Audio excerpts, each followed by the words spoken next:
Olá, tudo bom? Sou o professor Jonathan e vamos fazer então a correção das nossas atividades dos percursos 5 e 6, ok? Então nós vamos fazer a correção do nosso livro didático, né? Expedições Geográficas, oitavo ano, tá? Quem não for meu professor, quem não for meu aluno, perdão, quem não for meu aluno, então pode estar aí participando também, tá? Questão lá.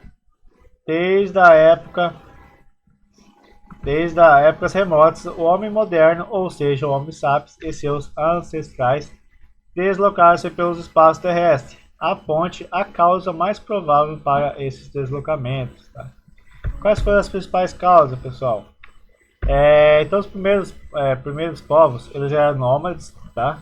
Então, ou seja, eles saíam de um local para o outro, tá? Atrás de alimentos e assegurar a sua sobrevivência. Temos também as questões das forças da natureza e são outras causas prováveis, como erupções, vulcões, terremotos, secas e inundações. Tá?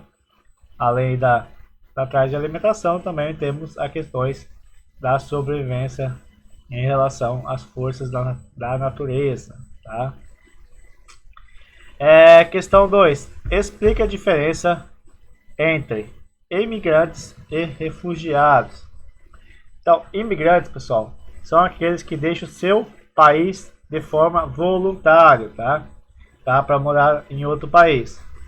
Já os refugiados, é ao contrário, são pessoas que são forçadas a sair de seus países para morar em outro local, tá?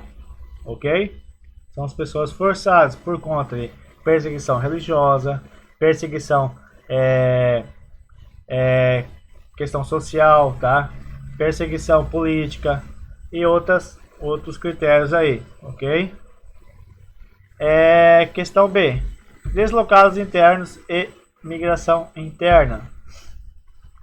Os deslocados externos, pessoal, são meio parecidos com os refugiados, mas seus deslocamentos são, já fala, deslocamento interno, ou seja, dentro do seu país, tá? De uma região para outra, tá? Pode ser que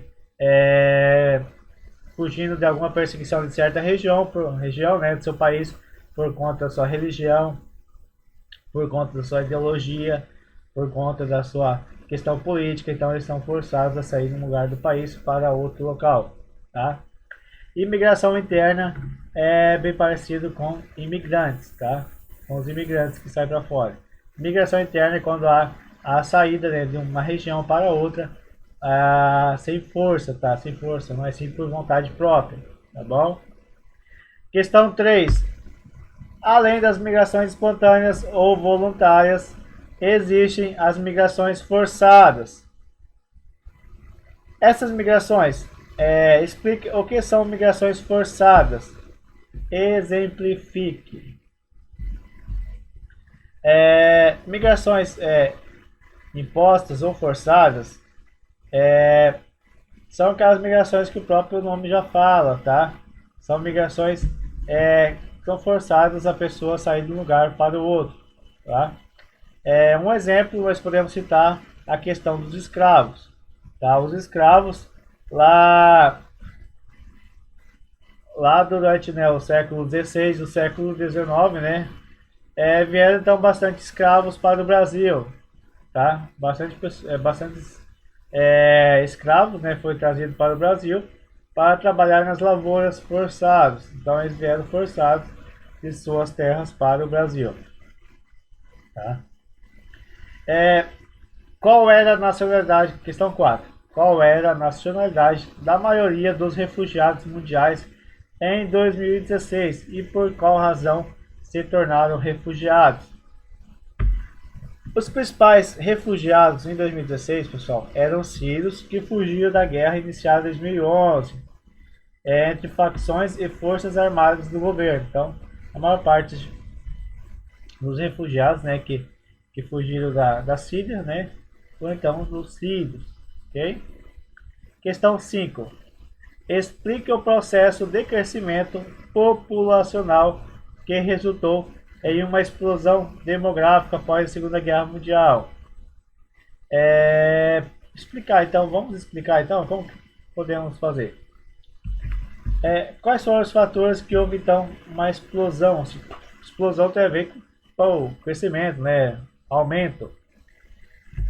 As principais causas foram as descobertas da medicina, né?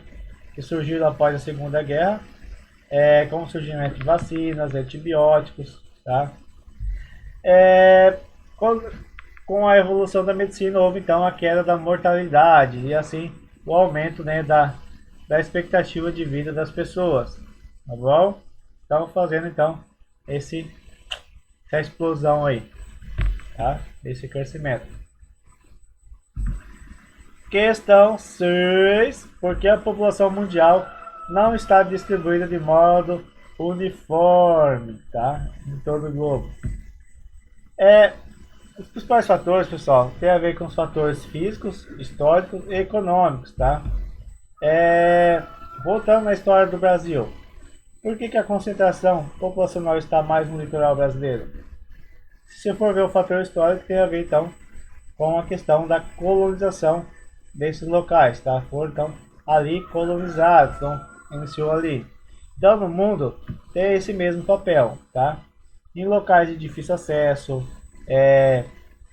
vamos dizer, muita mata, bastante, tem questão do deserto, ou gelo demais, frio demais, vai ser então locais com menos populações, tá? Já locais perto de infraestrutura, né, à margem dos mares, né, dos oceanos, locais com terrenos mais adequados para colonização, então vai ter maior concentração de população aí, tá? A questão 7. Em relação à demografia, dos países desenvolvidos e dos menos desenvolvidos, responda aí. Questão A. De modo geral, esses países apresentam índices demográficos opostos? Explique.